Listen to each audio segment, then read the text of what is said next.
ৰঞ্জিত ডেকাৰ বাসগৃহত উপস্থিত হোৱা অসমৰ পাঠক গুৰুসকল, উপস্থিত থকা তুৰিয়াপাৰা গাঁৱৰ জ্যেষ্ঠ গণ্যমান্য ব্যক্তিসকল, ইয়াত উপস্থিত থকা নাগাৰ নামৰ লগত জড়িত সকলো সদস্যবৃন্দ, উপস্থিত থকা কণ কণ মইনাসকল, জজত আপোনালোক আপোনাৰ শ্ৰীচৰণত আমি প্ৰণিপাত জনাইছো। নাগাৰ নাম যেতিয়া লিখা আৰম্ভ কৰিব আমি উৎসাহ যোগাইছিলোঁ। কিমান সাহস দিব পাৰিছিলোঁ নাজানো, তথাপিতো কৈছিলোঁ যে নাম লিখা কাম আৰম্ভ কৰা বৰ ভাল কথা, বৰ ভাল কাম এইটো। আমাৰ কথা ৰাখি নাগাৰ নামৰ হাতখন বোলালে আৰু আহি আহি আজি 100টি নাম সম্পূৰ্ণ হ'ল। নিজকে গৰ্ব কৰোঁ। কেতিয়াবা নাগাৰ নাম জগতত বহুত পাঠকে নাম গাইছে যদিও ৰঞ্জিত ডেকাই লিখা আমি যিকেইটা নাম গাইছো, চিত্ৰবান বোধ, যোৱাবেলি গোৱা মানধাতা ধৰ্ম পৰীক্ষা, আমাৰ বিৰিচন বোধ নামটি আগতে আমাৰ ৰাতুল দাসে গাইছিল, তাৰপিছত ময়ো গালো। মই বহুকেইটা নামে গালো, কিন্তু মোৰ নামেৰে ৰঞ্জিত ডেকা লিখক বুলি এটি ভাল বাৰ্তা অসমৰ ৰাইজলৈ গৈছে। সেইবাবে আমিও গৌৰৱবোধ কৰোঁ যে নাগাৰ নাম তেওঁ আমাক দিয়ে।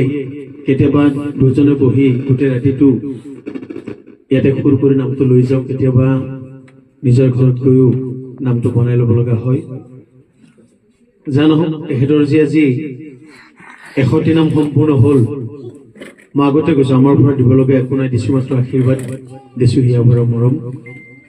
অনাগত দিনত আজি কিছুদিন আগত মোক কৈছিল, দাদা মই নাম আৰু এনেকৈ নিলিখোঁ, বৰ বেছি 10টা নাম লিখিম। সেইটো ময়ো ডাঙৰকৈ কওঁ যে শাস্ত্ৰ পঢ়িয়ে হওক, কোনোবাই কোৱা কথাই হওক, যদি বেছি হৈ যায় কথাটো বেয়াৰ ফালে যায়। সীমা ৰাখি 10টা 15টা এবছৰত নাম উলিয়াই দিয়া, আগে তেওঁৰ বহু বছৰ আছে। এবছৰত 30-40টা নাম ইমান কষ্ট কৰি লিখি দিলে মানে মানুহে ভাবিব পইচাৰ লোভত কৰি থকাৰ নিচিনা হ'ব। গতিকে তেওঁক মই অনুৰোধ জনাইছোঁ, মই ভাতৃ বুলি 10টা বা 12টা 15টা সিমান নামে লিখি পাঠক সমাজক এৰি দিয়ক।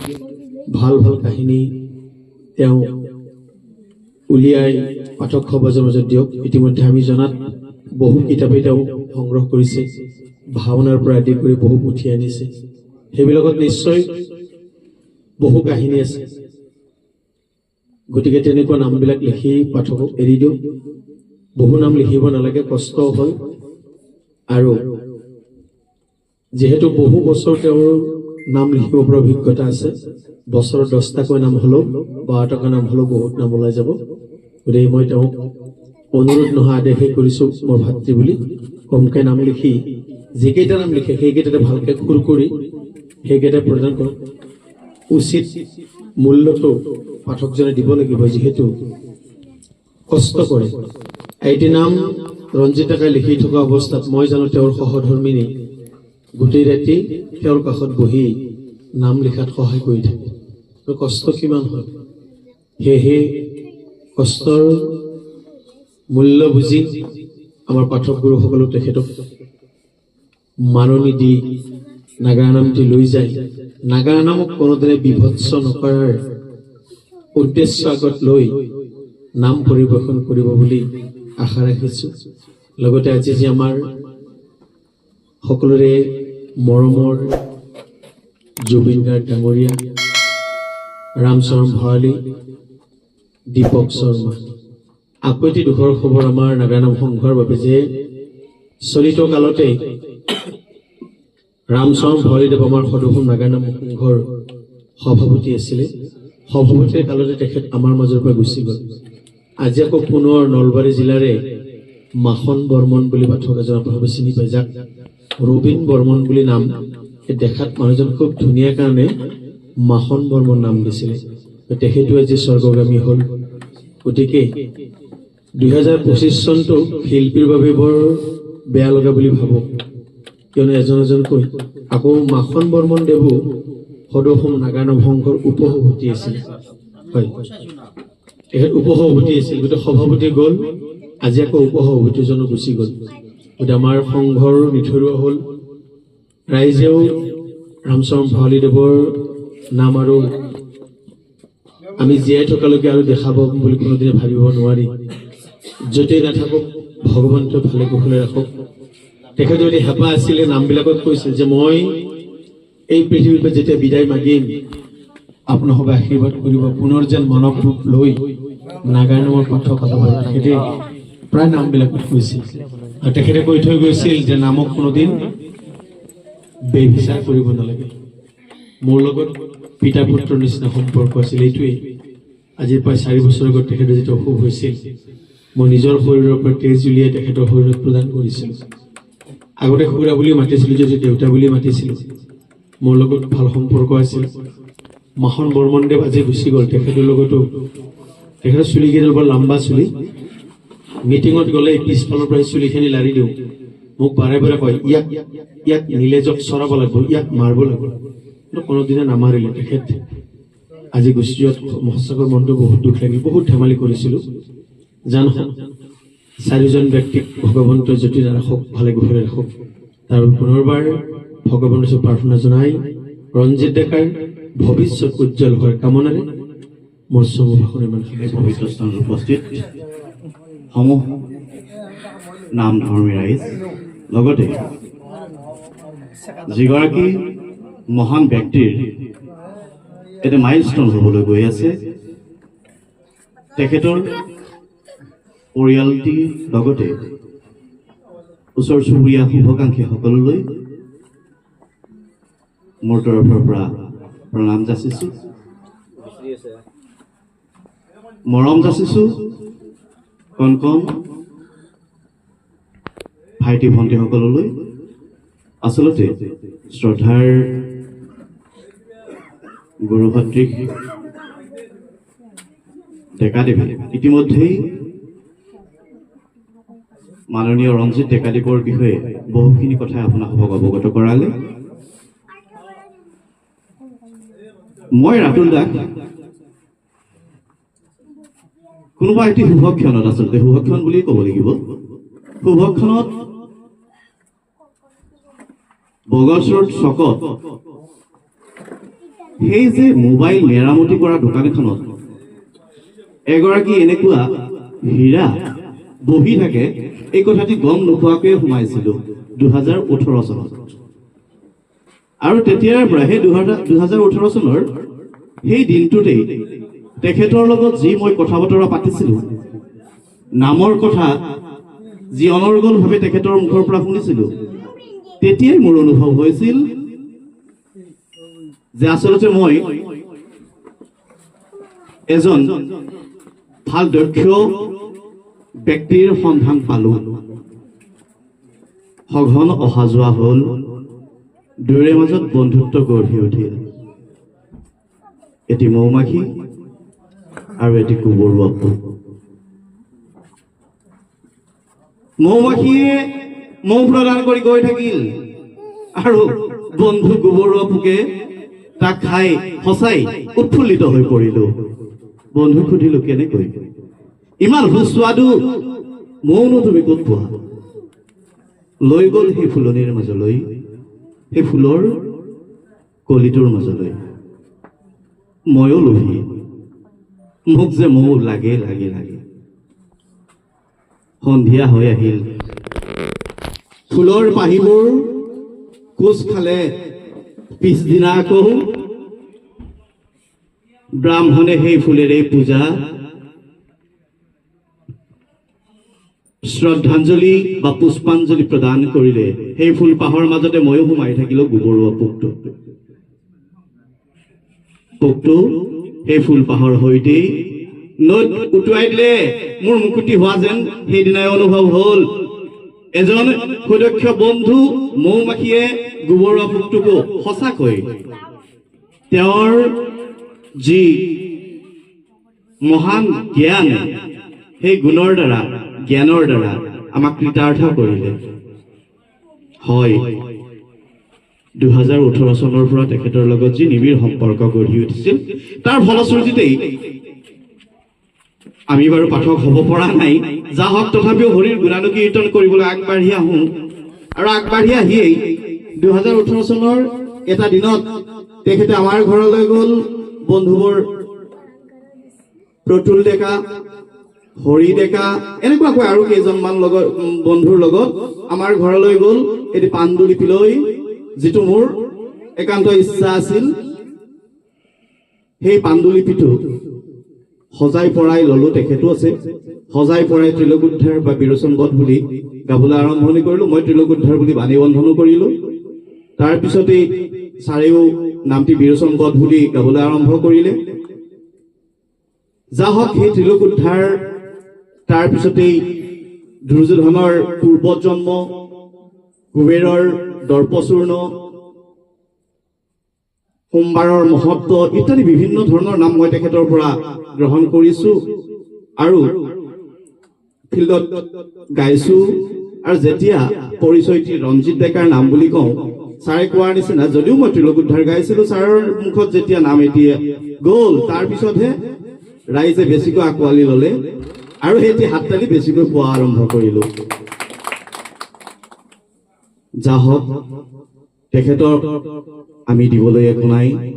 তেখেতক আমি দিব পাৰিম উৎসাহ, উদ্দীপনা, প্ৰেৰণা।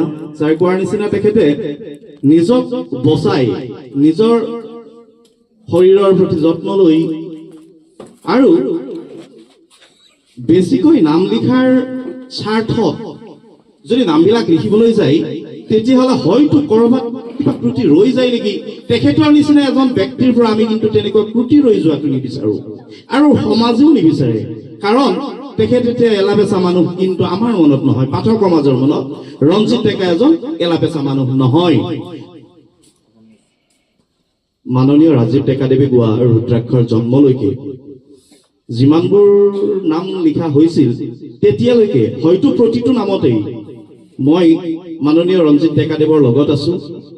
কথা, অভিযোজনা, সুৰ সংযোজন কৰবাত নহয় কৰবাত অলপ হলেও আমি আলোচনা কৰিছিলো। দোকানতেই বহি তেখেতক কেনেকৈ নাম লিখিব লাগে সেইটো যদিও শিকাব পৰা নাছিলো, তেখেতে সুধিছিল, ছাৰ এইটো এনেকুৱা কৰিলে কেনেকুৱা হয়। তেনেকুৱাকৈ দুই এটা দিহা পৰামৰ্শ যদিও উচিত হোৱা নাছিল, তথাপিও দিবলৈ আগবাঢ়ি গৈছিলো। এতিয়া কিন্তু তেখেতৰ পৰা আমি মুখ মেলি বাট চাই থাকো, তেখেতে কিবা এটা দিব, আমি পাম আৰু লাগিব, নহয় জানো?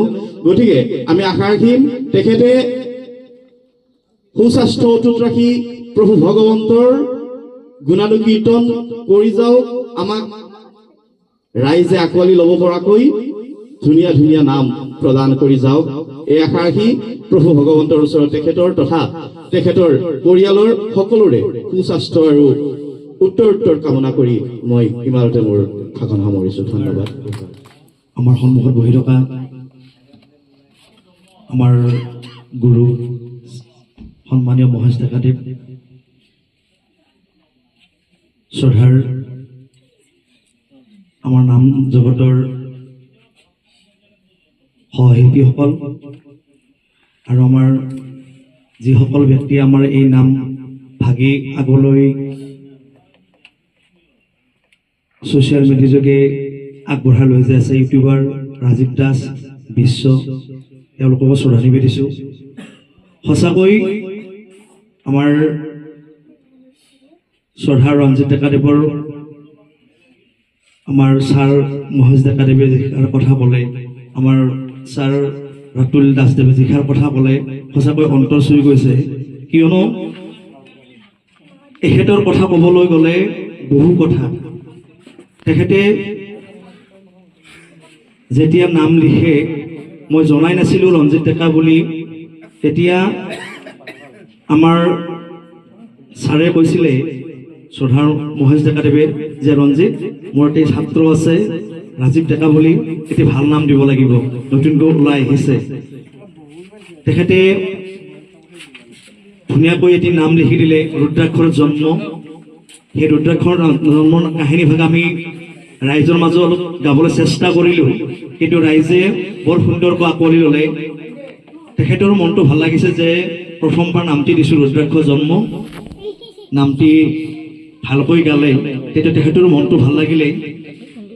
এনেকুৱাকৈ তেখেতৰ লগত আমি আলোচনা কৰি তেখেতক নজনা কথা সুধি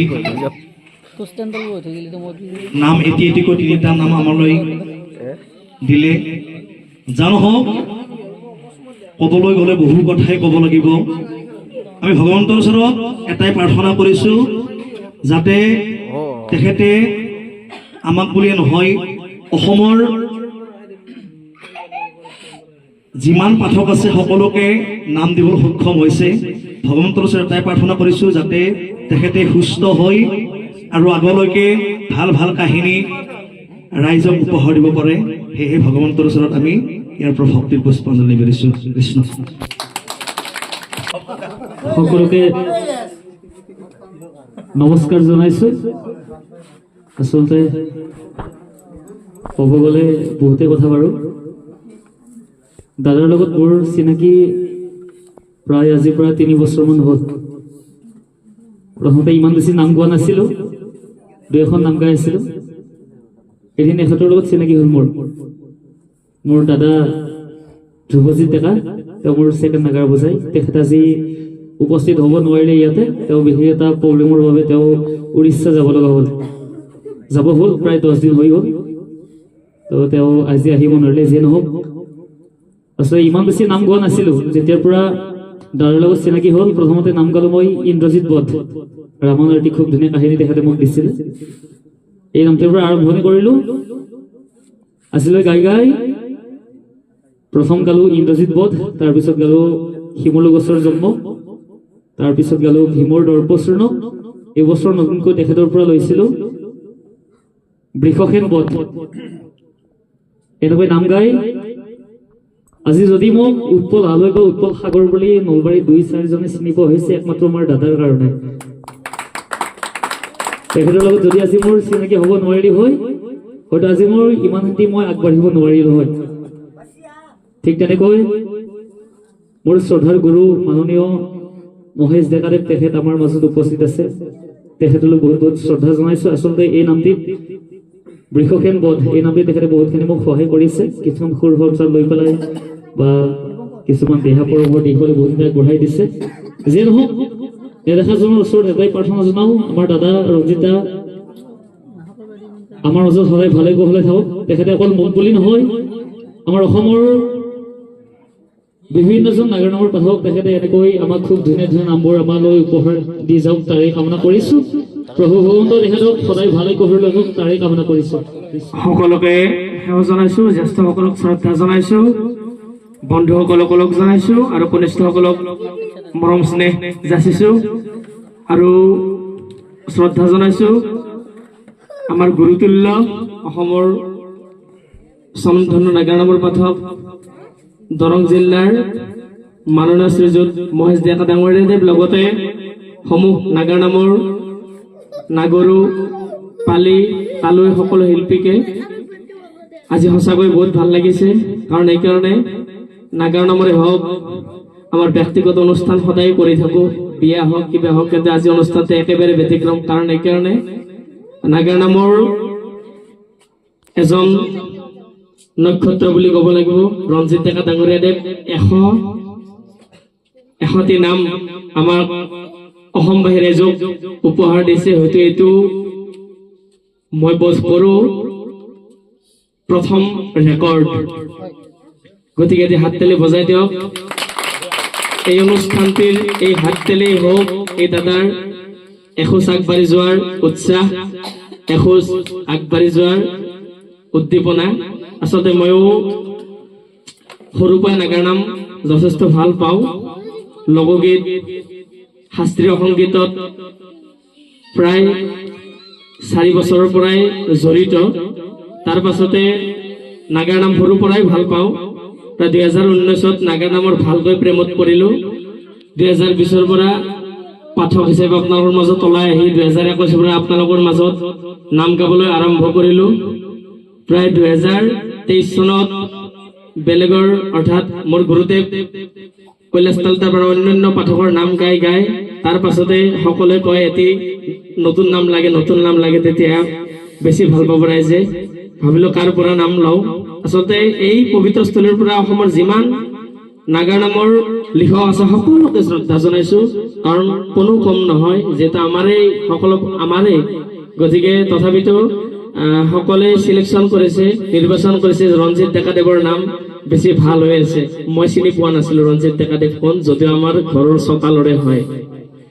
তাৰ পাছতে দাদাৰ পৰা নাম এটি ললো কেতুমান বধ, আৰু নাগাৰ নাম গাই সেই কেতুমান বধে মোৰ হয়তো জীৱনৰ নাগাৰ নামৰ, আৰু মই ভাবিছো মোৰ মৃত্যুৰ অন্তিম পৰ্যায়লৈকে মই নাগাৰ নামৰ মাজতেই থাকিম।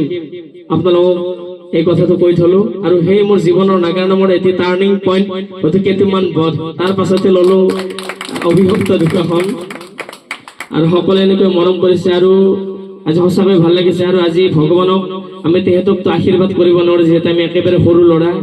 কামনা কৰিছো যাতে দাদাই ইয়াতকৈ আৰু ভাল ভাল নাম অসমৰ গোটেই পাঠকে এনেকৈ আমাৰ দৰে যি নাম ধুনীয়া নাম দি উলিয়াই আনিছে তেনেকৈ সকলোৰে এনেকুৱা সহায় হওক, সেয়ে কামনা কৰিছো, আৰু সকলোৱে কুশলে থাকক।